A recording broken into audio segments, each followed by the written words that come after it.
Assalamualaikum warahmatullahi wabarakatuh.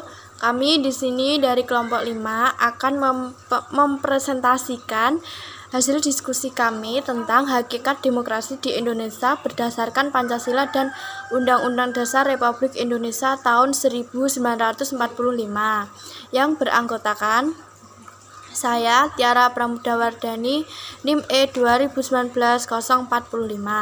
Yang kedua, Yutis Isnaini in Aftiah, NIM E 2019-047. Yang ketiga, Aditya Nurwahyudi, NIM E 2019-001. Yang keempat, Eva Lestari, NIM E 2019-017. Yang pertama, pengertian demokrasi. Demokrasi berasal dari bahasa Yunani, yaitu demos, artinya rakyat, dan kratos, yaitu kekuasaan. Secara bahasa, demokrasi merupakan kekuasaan yang berada di tangan rakyat atau pemerintahan rakyat. Maksud dari pemerintahan rakyat adalah pemegang kekuasaan tertinggi. Jadi demokrasi adalah sebuah bentuk sistem pemerintahan dalam rakyat mewujudkan kedaulatan rakyat yang dijalankan oleh pemerintah. Yang kedua, konsep demokrasi.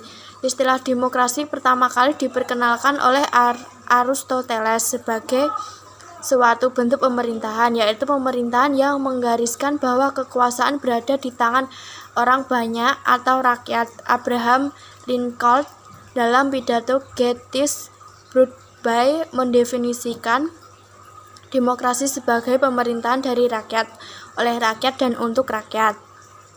Yang selanjutnya, bentuk demokrasi. Bentuk demokrasi ada dua. Satu, demokrasi langsung, dan yang kedua, demokrasi perwakilan atau tidak langsung. Di sini saya akan melanjutkan presentasi dari Tiara. Prinsip-prinsip demokrasi. 1. Kedaulatan rakyat. 2. Pemerintahan berdasarkan persetujuan dari yang diperintah. 3. Kekuasaan mayoritas. 4. Hak-hak minoritas. 5. Jaminan HAM. 6. Pemilihan yang adil, bebas, dan jujur. 7. Persamaan di depan hukum. 8. Proses hukum yang wajar. 9. Pembatasan pemerintah secara konstitusional. 10. Pluralisme ekonomi, politik, dan sosial. 11. Nikai nimai toleransi, praktisme, kerjasama, dan mufakat. Prinsip-prinsip demokrasi. A. Prinsip kedaulatan rakyat. Rakyat adalah pemegang kedaulatan tinggi.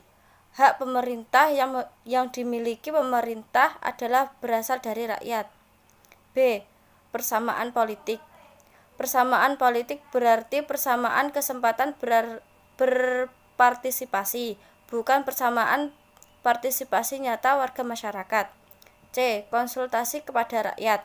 Dalam sistem demokrasi, kehendak rakyat merupakan hal yang penting untuk diperhatikan. Harus ada mekanisme kelembagaan supaya para pejabat pemerintah dapat mengetahui kebijakan-kebijakan yang diharapkan masyarakat. Di sini saya akan melanjutkan presentasi dari Yutis. D. Majority Rule and Minority Right. Prinsip majority rule berarti bahwa keputusan pemerintah tidak boleh bertentangan dengan kehendak mayoritas rakyat. E. Pemerintah terbatas. Dalam demonstrasi kekuasaan, pemerintah harus dibatasi oleh hukum dan konstitusi tertulis maupun tak tertulis yang harus dipatuhi. F. Pemisahan dan pembagian kekuasaan. Untuk membatasi penggunaan kekuasaan, negara harus dibagi di antara sejumlah lembaga dan badan pemerintah yang berbeda.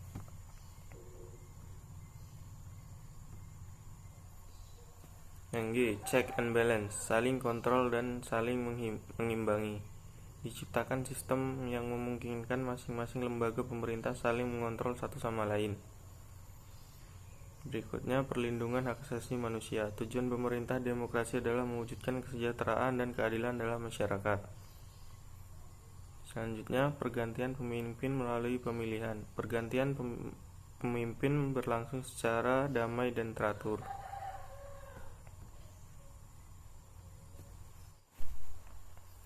Perkembangan demokrasi di Indonesia. 1. Periode 1945 sampai 1959. Demokrasi parlementer menonjolkan demokrasi parlemen serta partai-partai. Kedua, periode 1965 sampai 1966. Demokrasi terpimpin menyimpang dari demokrasi konstitusional. Yang ketiga, periode 1966 sampai 1998. Masa demokrasi Pancasila Orde Baru yang membonjolkan sistem presidensial. Yang keempat, periode 1909 sampai sekarang. Masa demokrasi Pancasila era reformasi. Di sini saya akan melanjutkan presentasi dari Aditya. Pendidikan demokrasi di Indonesia. Yang pertama, konsep pendidikan demokrasi. Suatu proses untuk mengembangkan pada diri peserta didik berupa pengetahuan, kesadaran, sikap, keterampilan, dan kemauan. Yang kedua, mengapa pendidikan demokrasi? Yang pertama, untuk mewujudkan masyarakat demokratis sejak awal kemerdekaannya melalui dasar negara Pancasila. Yang kedua, demokrasi di Indonesia belum sepenuhnya menjadi kesadaran dan mentalitas segenap warga negara. Yang ketiga, bagaimana pendidikan demokrasi dilakukan?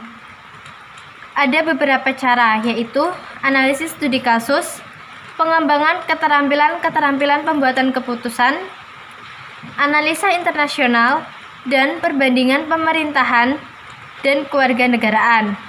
Kemudian, pengembangan keterampilan partisipatoris dan kebijakan kewarganegaraan melalui kegiatan. Kemudian, penggunaan pustaka dalam mengajarkan kebijakan kenegaraan. Dan yang terakhir, pembelajaran aktif tentang pengetahuan, keterampilan, dan kebijakan-kebijakan. Mungkin itu saja yang dapat kami sampaikan, kurang dan lebihnya kami mohon maaf. Wassalamualaikum warahmatullahi wabarakatuh.